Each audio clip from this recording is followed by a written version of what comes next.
सभी को नमस्ते, जय मसीह की। आप लोग कैसे हैं? हमें उम्मीद है आप लोग बहुत अच्छे हैं। परमेश्वर ने बड़ी आशीष दिया। आज वचन मैं आपके सामने लेकर आई हूँ। पहला पत्रस 4 अध्याय, परिवर्तन जीवन। हमारा जीवन में परमेश्वर क्या करने वाला है। सभी बहनों भाइयों, इस वीडियो को ज़्यादा से ज़्यादा लोगों को बीच पहुंचाइएगा, अपने रिश्तेदारों में, अपने बहन भाई में, ताकि वो भी आशीष इस वीडियो को देख के आशीष पाए। क्योंकि जो वचन आपको बता रहे हैं, दुख तो सबके जीवन में है। जो लोग बीमार हैं, परमेश्वर उन्हें जल्दी से जल्दी चंगा करें और वो जल्दी से जल्दी आशीष पाए। आइए हम इस वचन को पढ़ते हैं। पढ़िए भैया।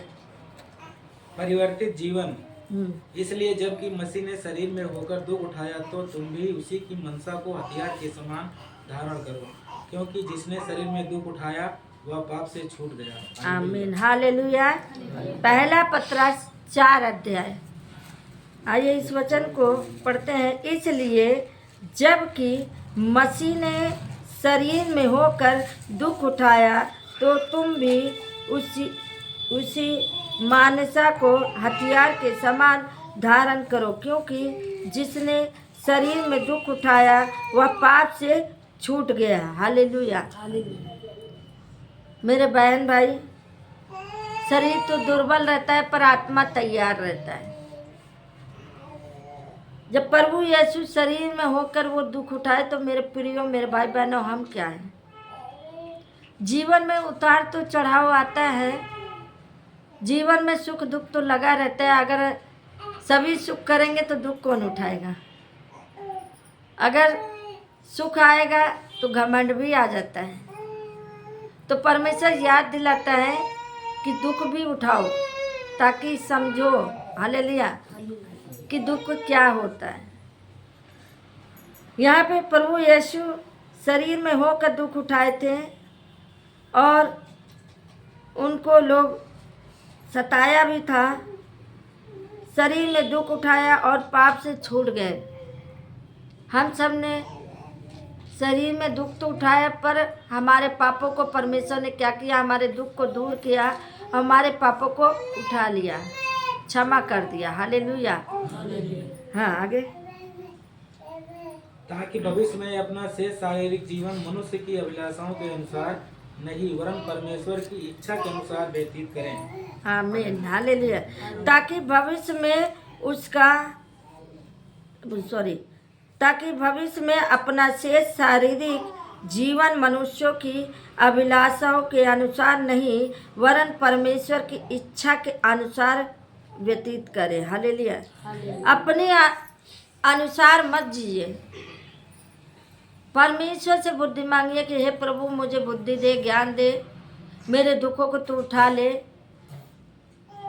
क्योंकि हम पापी हैं। जगत में सभी पाप ने किया, कोई धर्मी नहीं, एक भी नहीं, सब पापी है। हमने भी पाप किया होगा, गाली दे के पाप किया, या किसी को बुरा बोल के पाप किया होगा। कोई ऐसा है ही नहीं कि वो पाप ना किया हो।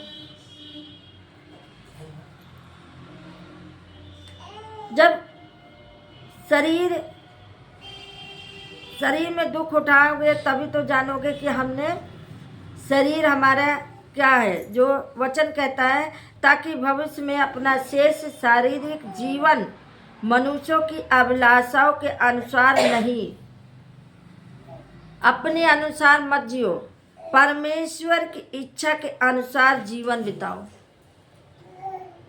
लोग अपने कामों में व्यस्त रहते हैं। लोग खोजते नहीं कि परमेश्वर कहाँ है, कौन है परमेश्वर। हालेलुया।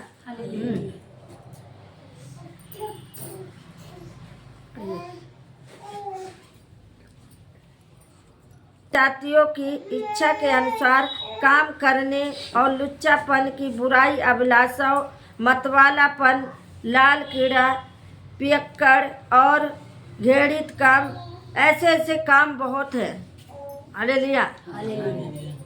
बहुत लोग पाप करते हैं, झूठ बोलते हैं, पीते खाते हैं, व्यभिचार करते हैं, क्या नाम है, किसी को सताते हैं, हत्या करते हैं, ये सब मेरे प्रियो पाप हैं।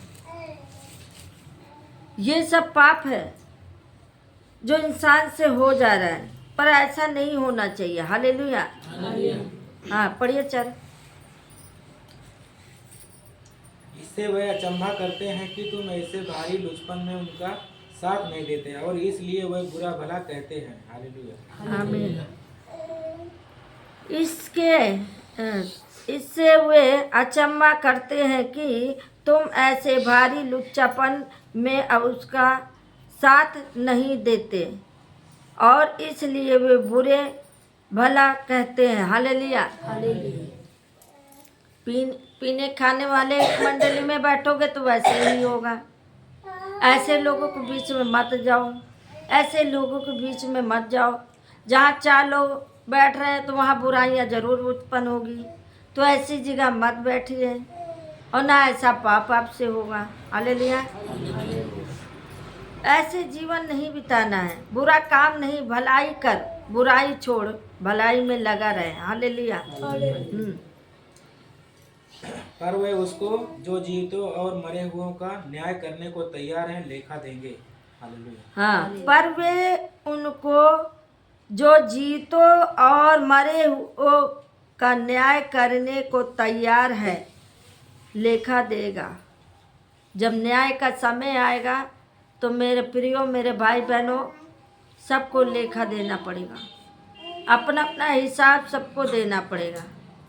चाहे हम हो, चाहे आप लोग हो, चाहे बेटी बेटा हो, चाहे परिवार हो, सबको हिसाब देना पड़ेगा। क्योंकि एक भजन है, खुल जाएगी किताबें जब भी हिसाब होगा, इंसाफ का तराजू यीशु के हाथ होगा। जो भी तू कर रहा है यीशु वो देखता है। सच में मेरे भाई बहनों, जो आप कर रहे हैं वो परमेश्वर देखता है। आप अच्छा कर रहे हैं या बुरा कर रहे हैं, जब आपकी पुस्तक खुलेगी वो सब देख रहा है। एक एक जन को हिसाब देना पड़ेगा मेरे बहनों, भाइयों, एक एक हिसाब देना पड़ेगा। कुछ लोग कहते हैं कौन देख रहा है, पाप कर लो, कौन देख रहा है? तो मेरे भाई बहनों, कोई नहीं देखेगा। आप गुप्त में जो करेंगे वो खुलेआम प्रचार होगा। आप कानाफूसी करेंगे तो वो खुलेआम आपकी किताब खुलेगी, खुलेआम प्रचार होगा। हालेलुया।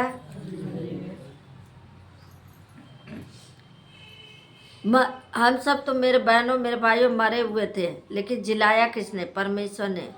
जो हमें बुराई जो हम बुरा कर रहे थे, बुरा हमारे मन को शुद्ध किया, हमारे पापों को शुद्ध किया, हमें क्या किया? उस बुराई से बचा लिया, और भलाई में हमें उत्पन्न किया हमारे अंदर कि हम भलाई करें, बुराई नहीं करना है। हालेलुया। आगे। क्योंकि मरे हुओं को भी सुसमाचार इसीलिए सुनाया गया कि शरीर में तो मनुष्यों के अनुसार उसका न्याय हो, पर आत्मा में वे परमेश्वर के अनुसार जीवित रहें। हालेलुया। क्योंकि मरे हुओं को भी सुख समाचार इसीलिए सुनाया गया कि शरीर में तो मनुष्य के अनुसार उसका न्याय हो, पर आत्मा में वे परमेश्वर के अनुसार जीवित रहेंगे। शरीर में जब आपने इतना जो भी पाप किया हो, जो भी कुछ किया हो, सब यही कहते नहीं, यही भोग के जाना है। जैसी करनी वैसी भरनी है।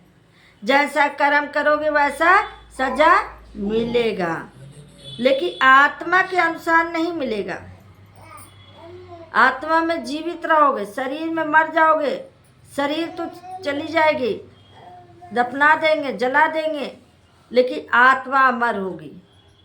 हालेलुया। आगे पढ़िए।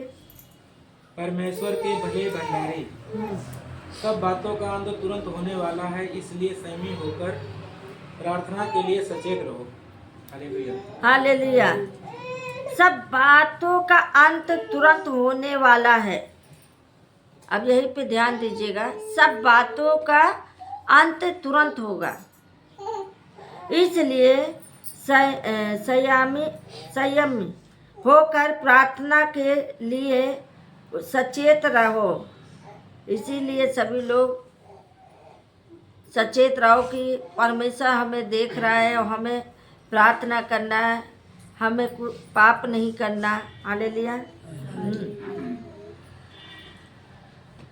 पढ़िए। सब में श्रेष्ठ बात यह है कि एक दूसरे से अधिक प्रेम रखो, क्योंकि प्रेम अनेक पापों को ढांप देता है। आमीन।